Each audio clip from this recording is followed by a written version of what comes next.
I'll be going for Bud. You know, if he fight Canelo, I'll be going for him. I mean, I don't know if he gonna win or lose, but I definitely be going for Crawford. I think if anybody can pull it off, he can pull it off. Mm-hmm. Do you feel that Canelo's going to win? No. Really? No. So you would put your money on Crawford? Yes. You'd make money. I was almost 40 years old when I cooked this dude. Easy. Right now, I think Crawford is a little better than Mayweather, but Canelo have more experience right now. Errol Spence Jr. has shared his perspective on the much-anticipated showdown between Canelo Alvarez and Terence "Bud" Crawford, a matchup that has ignited intense excitement across the boxing world. Known for his sharp ring IQ and no-filter commentary, Spence gave a detailed look at how this fight could play out if these two pound-for-pound stars finally meet in the ring. Highlighting Canelo's clear edge in power and physicality against Crawford's superior timing, movement, and adaptability, Spence delivered a thoughtful breakdown of each fighter's strengths and styles. His insight gave fans a rare inside look at how elite fighters analyze a mega fight of this magnitude. I think it's a great fight, especially at 160. I'm a guy that, sucks down at 147. I mean, I really think that a lot of people see probably 80-70% of who I really am at 147 pounds. And I'm a guy, especially when I got the WC belt, it helped me go up in weight. I had the IVF and the 10-pound weight limit after the weigh-ins and things like that, so it helped me out a lot too. But I'm a guy that outgrown the weight. I'm just holding around because I want to be undisputed champion at 147. But if this is a great fight at 160, I can definitely move up to 160 and fight there easily. Errol Spence Jr. has made it clear that he's backing Terence Crawford in the highly anticipated clash with Canelo Alvarez. Speaking to various media outlets, Spence emphasized that if there's anyone capable of moving up in weight and beating Canelo, it's Crawford. He's chasing greatness, Spence remarked. So why not? While he stopped short of predicting a definite outcome, Spence didn't hide where his support lies, stating, "I don't know if he's going to win or lose, but I'll definitely be going for Crawford." It could happen. I mean, why not? If Crawford wanna challenge himself to be great, let him try to be great. So I'm with it. So I'll be going for Bud. If he fight Canelo, I'll be going for him. I mean, I don't know if he's gonna win or lose, but I definitely be going for Crawford. I think if anybody can pull it off, he can pull it off. Yeah. He's chasing greatness, so why not? Canelo came up to 175 and all that, and fought Kovalev and fought the other guy too. So I mean, if he can do it, and he started at 147. So I mean, if he's doing it, why can't Crawford? That respect partly comes from personal experience. On July 29, 2023, Terence "Bud" Crawford dominated Errol Spence Jr. with a 9th-round TKO, becoming the undisputed welterweight champion and unifying all 4 major belts, a historic first in the 4-belt era. Crawford was surgical, landing 185 of 369 punches at a 50% clip, including 98 power shots at 60%, while Spence connected on just 96 of 480, a mere 20%. Analysts on Reddit highlighted Spence's technical flaws, particularly his tendency to lean over his front foot, which Crawford capitalized on with superior preparation. Crawford's footwork, switch hitting, and pinpoint accuracy exposed Spence's weaknesses and solidified his status as the pound-for-pound king. Canelo's looking to knock Crawford out. Canelo's not going to try to outbox him. So Canelo could fall into the same position Errol Spence was in, trying to knock out Crawford and ending up getting clipped and embarrassed. Terence Crawford has sent a clear and firm message to Canelo Alvarez: no excuses when the fight is over. He confirmed there's no catchweight involved, making it known that he wants Canelo at full strength.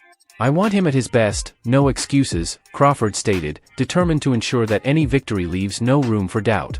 The tension between the two intensified following a press event where Canelo shoved Crawford. Crawford later fired back on social media, saying, "I got you. You're going to remember," making it evident that he plans to make Canelo pay inside the ring. However they rate me, it doesn't matter. At the end of the day, we got to fight, and I'm going to win the fight. As simple as that. Can I ask you about if there's any rematch clause with this fight with Canelo? No, it's not. Is that something you push for? No, I didn't. And there's any weight restrictions to the fight at all? No, it's not. A lot of fighters would like to put on a weight restriction to this type of fight. Why didn't you want to do that? Because I want him at his best. I don't want no excuses. I don't want no, reasons why, he didn't feel good or anything. I want him at his best. There's a lot of experts that think Canelo's not the same fighter. His punch output's a lot less. What do you think, considering the last 12 months or so? Is he the same fighter he was maybe a few years ago?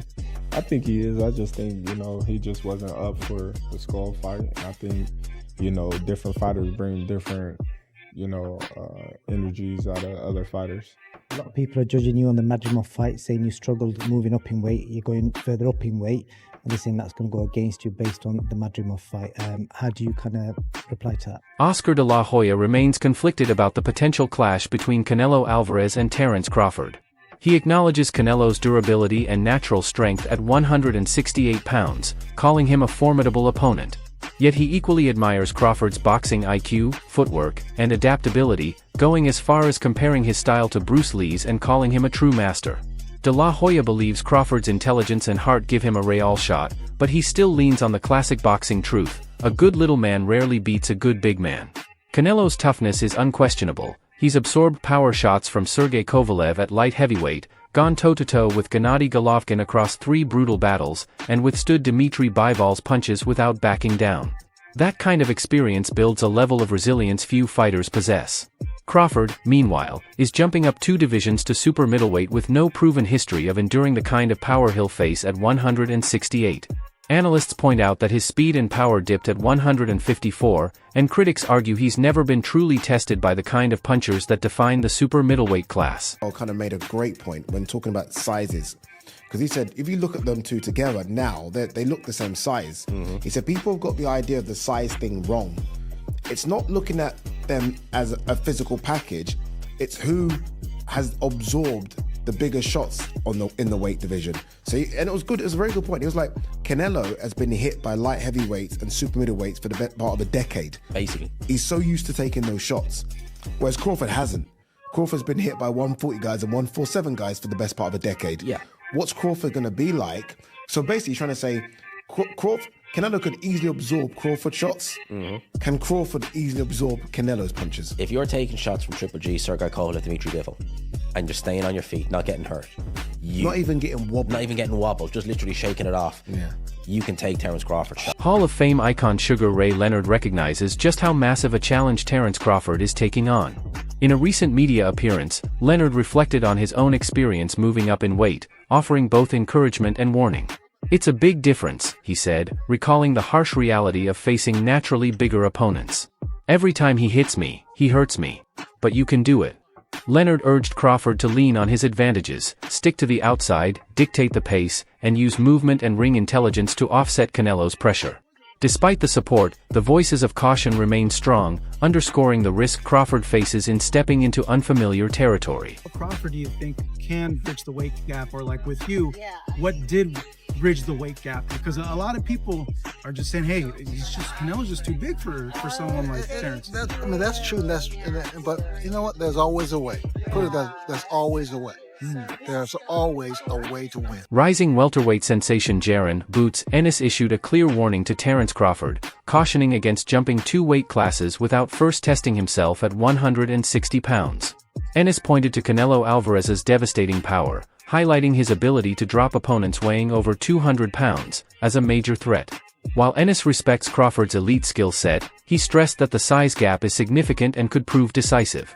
In his view, unless Crawford makes serious adjustments in both strategy and physical conditioning, the advantage lies firmly with Canelo. Before he been putting big guys out and down, and Canelo not even really a 68 pounder. He probably really should be at 60 maybe, and he been hurting these guys. I think he be dropping these guys and things like that. So, and them guys be way bigger than him come fight night. I know that for sure. They be probably close to 200 pounds, and he dropping those guys like that. So, I don't know. It's gonna be a great fight. The fans want to see it. So, so be it. I think Crawford should take a warm-up fight. At like 60, or like at least at 60, just to get his body, the feeling of somebody a little bit bigger, and things like that. I know when you go up in weight, you gotta, develop that power and not develop the power, but like put that muscle on and be heavy and things like that. So he might not want to take a fight because he's trying to build up right now. But I think he should, just to stay sharp and that way he don't have like a long. Amir Khan, one of the few fighters to have faced both men in their prime, has thrown his support behind Terence Crawford. He praised Crawford's exceptional boxing IQ, sharp footwork, fluid movement, and pinpoint accuracy. Reflecting on their fight, Khan noted how difficult it was to land clean shots on Crawford, a stark contrast to how easily he connected against Canelo. While he acknowledges Canelo's edge in one-punch knockout power, Khan believes Crawford's ring intelligence and tactical finesse give him a real shot, so long as he fully respects the risks that come with moving up in weight. And he's easily hit. Very easily hit, very easily. Compared to when I fought against Crawford, I couldn't hit clean. They both hit hard because, and you could see the strength when I was fighting against Crawford. He is very strong as well. So look, yeah, but why does he need to give that much away? He's pound for pound #1 in the world. Why does he have to go for fighting Canelo? I think that Crawford could beat him because Crawford is a big 147 fighter and is strong as well, which a lot of people don't give him the credit for. I think that fight, if it does happen, as long as Crawford stays away and just boxes and be smart, he can win that fight.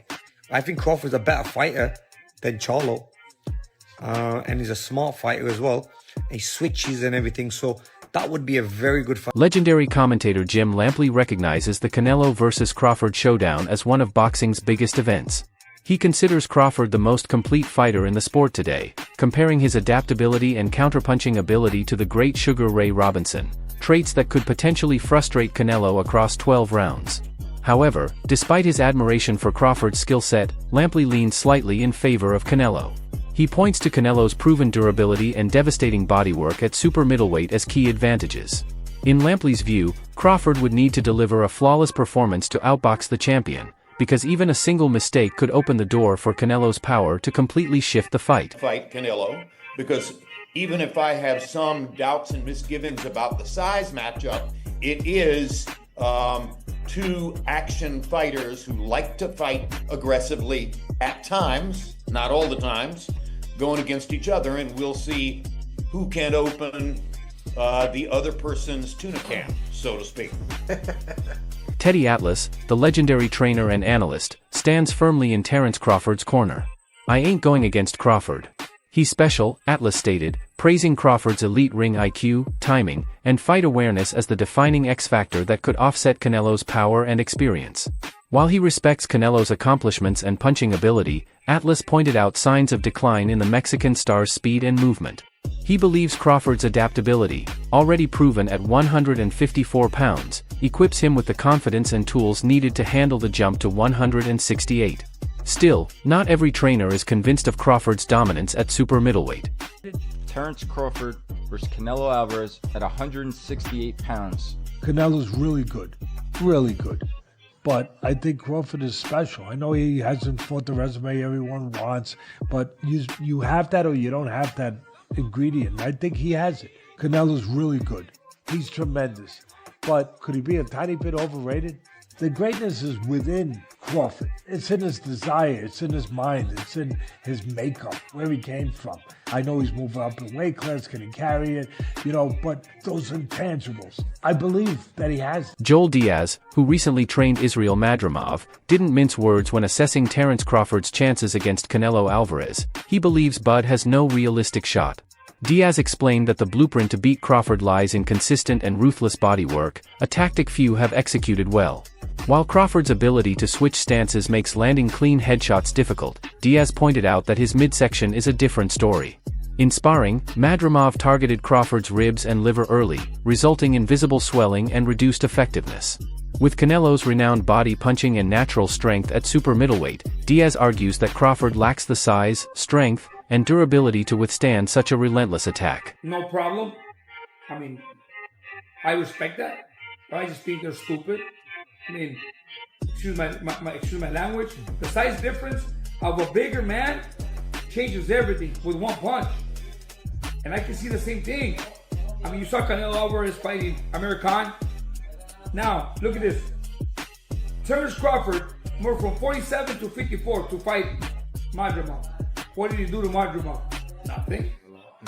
Okay, Madrimov was a 54-pounder. Now, to move up to 168, that's 2 more divisions.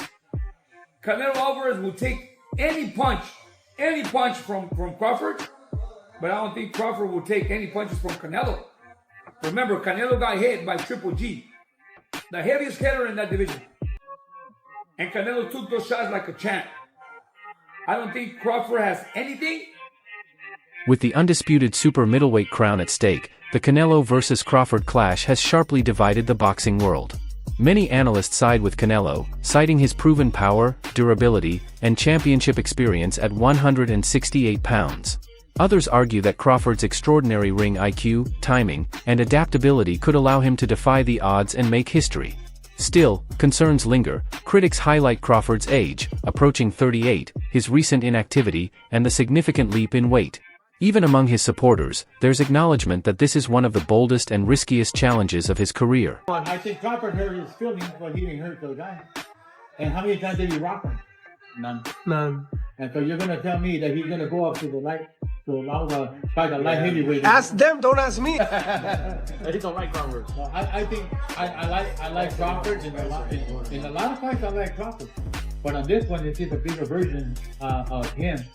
And I don't think that. And again, he's beaten. You're talking about a guy who pro debuted at 126, maybe. He was a featherweight, and then you're talking about a guy who pro debuted at a junior welterweight. So they've always been a big difference in divisions: featherweight, junior, light. So 4 divisions. But also look at their resumes. Who did Crawford beat? What's his biggest win besides Spence? Sean Porter, Errol Spence. Why do you think he said Spence like that? Because Spence was after 2 accidents. He wasn't the same. No, after Mikey, Spence wasn't the same. Who did Crawford beat besides Spence? Promoter Samson Lucas offers a more skeptical take, suggesting the fight between Canelo and Crawford seems driven more by business interests than pure athletic merit. He voiced concerns about safety and the legitimacy of such a matchup, questioning whether it's more about marketability than true competition. Yet in the minds of fans, the dream lives on, captured in a simulated version of the bout. In this imagined clash, Canelo starts strong, landing sharp body shots and clean punches to take the first round.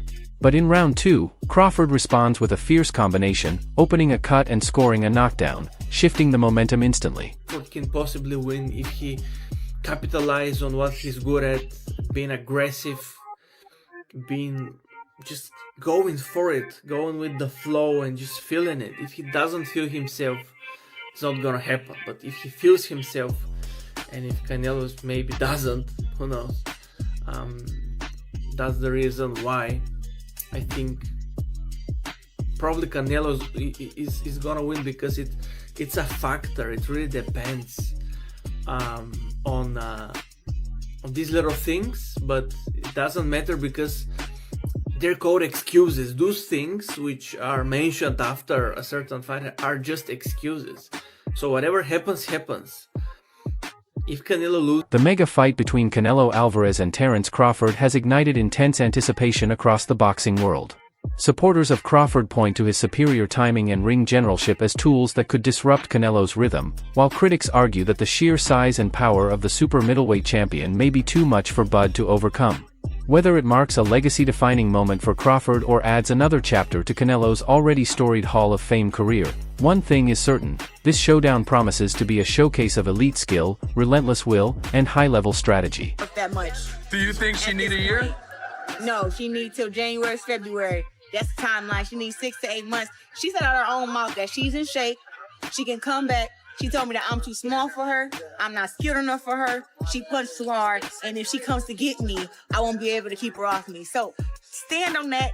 Take this $15 million and come get your ass whipped. Terence got to be Terence, bro.